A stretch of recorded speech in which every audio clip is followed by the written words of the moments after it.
délibéré. Je vous propose donc d'examiner le premier rapport qui est à notre ordre du jour et je donne donc la parole à Madame Beau. Non, c'est Jean-Claude Davoine. À Jean-Claude Davoine, pardon, pour le premier rapport que nous allons examiner. Jean-Claude Davoine, vous avez la parole. Oui, merci, bonsoir. Par délibération du 22 décembre 2000, Chambéry Métropole a pris une première compétence en matière de voirie concernant les voies de dessert des parcs d'activité économique, donc les VIC d'EFCO, notamment sur la ville de Chambéry. Depuis le 1er janvier 2008, Chambéry Métropole a élargi sa compétence en matière de voirie sur les routes, constituant en ce temps le réseau de bus. Ces voies étant ainsi nommées VIC, voiries d'intérêt communautaire. La communauté d'agglomération assure l'entretien de ces voiries et de leur dépendance conformément au transfert de charges en vigueur. Dans le cadre de cette compétence, la convention validée par délibération du Conseil communautaire en date du 14 février 2008 a été établie afin de confier à la commune de Chambéry l'entretien courant des voiries, ceci pour des raisons de proximité, de réactivité et donc de qualité de service rendu. Cette convention entre Chambéry Métropole et la commune de Chambéry a été modifiée par décision du bureau du 15 novembre 2012 afin d'établir une convention unique pour l'entretien courant des VIC et des VIC d'EFCO. Objet de l'avenant. La convention du 15 novembre 2012 passée entre la commune de Chambéry et de Chambéry Métropole harmonisait les règles d'actualisation de la rémunération des communes sur l'unique index du coût de la main-d'œuvre dans la fonction publique, déjà appliqué pour les voies d'intérêt communautaire. Ainsi, le montant du remboursement effectué par Chambéry Métropole à la commune de Chambéry était révisé en fonction de l'indice INSEE, indice du coût de la main-d'œuvre, sur le montant de référence de l'année 2011, fourniture incluse. Par conséquent, et compte tenu de la réflexion en cours sur la compétence voirie d'une part et du contexte budgétaire d'autre part, Chambéry Métropole propose à partir de l'année 2016 de figer le reversement annuel sur les montants de l'année 2015 et donc de ne plus appliquer d'indexation basée sur l'indice du coût de la main-d'œuvre conformément à sa décision de bureau du 15 septembre 2016.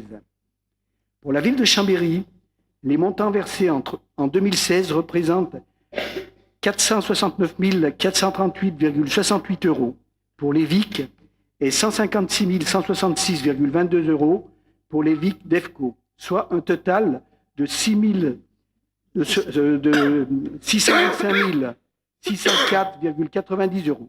À titre d'information, le montant de l'actualisation entre 2011 et 2015 a représenté 6 674,90 €, soit environ 1% d'augmentation de la rémunération annuelle. En conséquence, je vous demande, mesdames et messieurs, de bien vouloir retenir la conclusion suivante. Le conseil municipal autorise le maire ou son représentant à signer l'avenant numéro 1, correspondant ainsi que tout document y afférent. Merci, Monsieur Davoine. Y a-t-il des questions, Monsieur Dupassieux? Oui, bonsoir. Est-ce qu'on pourrait profiter de ce rapport pour faire un point sur la réflexion qui est en cours concernant le transfert de la compétence voirie à l'agglomération? Oui. La question a été évoquée hier au soir en comité des maires. Il y a donc une étude pour laquelle le cabinet Algoué a été mandaté. Le cabinet Algoué a présenté au bureau des maires hier au soir deux solutions. Une solution maximale qui serait le transfert total des voiries avec transfert de personnel, transfert des centres techniques, création de 2 centres techniques d'entretien des voiries, peut-être même de 3 au niveau de l'agglomération. Et une autre proposition qui consisterait à clarifier l'existant tant au niveau des longueurs de voirie que des largeurs de voirie et des différents services afférents à la voirie. Et donc le comité des maires hier au soir a mandaté le vice-président en charge pour poursuivre les réflexions à partir du premier scénario. Voilà. C'est un dossier qui évoluera dans le courant des 6 premiers mois de l'année 2017 et qui devra tenir compte de l'éventuelle fusion avec les Bauges Quand je dis éventuel, on a franchi un stade, puisque Monsieur le Préfet a signé hier l'arrêté de fusion des deux intercommunalités. Donc, quelles que soient les décisions qui seront prises, les voies de recours qui seront examinées, une nouvelle agglomération sera installée. Je vous invite d'ailleurs à prendre la date, je le dis sous contrôle du président de l'agglomération, le lundi 9 janvier à 18h30, puisque nous devrons reprocéder à toutes les élections et toutes les désignations. Nous allons avoir un semestre de travail à l'agglo assez intense, puisqu'il faut aussi redéfinir tous les intérêts communautaires. Comme si on repart à zéro, on recrée tout, y compris les transferts de compétences à des syndicats de deuxième niveau, etc. Voilà ce que je peux vous dire à ce stade. Y a-t-il sur ce rapport des oppositions? Oui, Madame Laclais. C'est pas une opposition, Monsieur le maire. Mais lorsque il y a eu ces transferts de compétences, qui ont été des transferts prévus par les textes, nous nous sommes rapidement heurtés à la difficulté d'une gestion intégrée entre le ramassage des ordures ménagères, le nettoiement des voiries et on pourrait dire, pratiques qui sont un peu différentes entre les communes de plus petite taille et la commune centre, qui a la particularité d'accueillir des établissements de nuit qui sont fortement consommateurs producteurs de déchets, voilà, que l'on retrouve sur la voirie, y compris d'ailleurs sur des périodes où il n'y a pas forcément de ramassage. Voilà, donc je voudrais savoir si cette dimension a bien été intégrée dans la réflexion, puisque quand on accueille des touristes, c'est parfois un petit peu difficile d'avoir des voiries qui ne sont pas totalement bien entretenues. Très vite, l'image peut en être altérée, l'image de notre ville peut en être altérée, et évidemment, tout ça doit se négocier au niveau intercommunal, mais nous sommes en même temps une ville d'arrêt d'histoire, avec évidemment son niveau d'exigence pour ce label et ses contraintes. Donc je profite de ce rapport pour vous interroger sur les négociations qui ont pu être menées, d'autant que sur d'autres quartiers de notre ville, mais ça on peut le retrouver peut-être ailleurs, on a aussi besoin de passage sur les voiries après les marchés, et notamment la ville-centre en accueille le samedi et le dimanche, avec là aussi des contraintes sur le service voirie.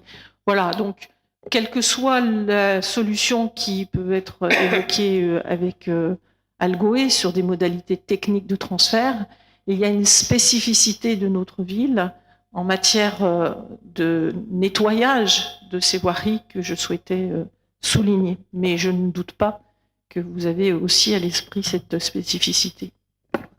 Je propose que je vous apporte de premiers éléments de réponse et je complète. Merci. On est vraiment dans l'actualité de dossiers d'agglomération. Le maire vient d'expliquer le rapport du comité des maires hier soir à ce sujet. Et dans la matinée d'hier, je présidais une réunion en présence du vice-président aux déchets Daniel Rochex, en présence de Marie-Caroline Nicolas et M. Boutaz sur ces questions pour que ça puisse être intégré dans le cadre justement du transfert partiel de nos voiries d'intérêt communal et d'intérêt communautaire économique, avec le point du caricorial qui a été notamment spécifié en particulier en illustration de ce que vous venez de témoigner, qui est la pure réalité, puisque dans le cadre de l'accueil de Grand Ski, nous avons la soirée d'accueil de l'ensemble des membres tour opérateurs qui se déroulera au caricorial et que justement ce point a été soulevé.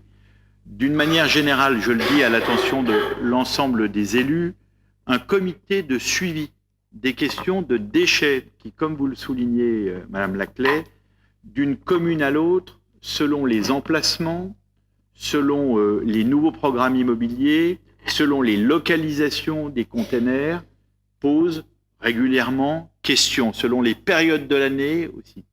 Et donc un comité de suivi analysera désormais une fois par mois à l'agglomération, en présence des élus des communes concernées, de nos services concernés, des vice-présidents concernés, pas simplement de la voirie d'ailleurs, hein.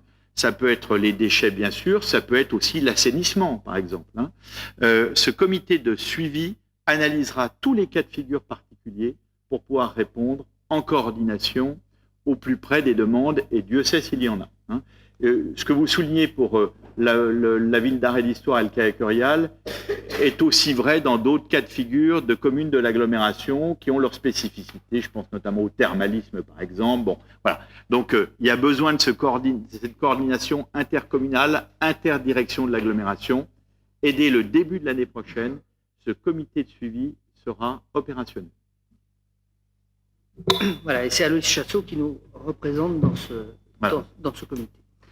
Évidemment, ces questions de sensibilité d'une commune à l'autre sur voirie sont des éléments qui sont à prendre en compte. Dans les tableaux qui nous ont été présentés, on a bien vu que Chambéry a des rues qui sont nettoyées 6 jours sur 7, alors que d'autres voies sont nettoyées 1 fois par mois, voire 1 fois par trimestre, suivant les communes. Donc ça fait partie des différences entre communes. De même au niveau des choses qu'on a notées hier au soir dans le tableau, Chambéry, à elle toute seule, a plus de la moitié des candélabres de l'ensemble de l'agglomération, en termes d'éclairage public. Voilà. Donc ça fait partie des éléments d'analyse qui sont à prendre en compte dans la réflexion qui est actuellement en cours. Voilà, s'il n'y a pas d'opposition, pas d'abstention, le rapport est donc adopté. Madame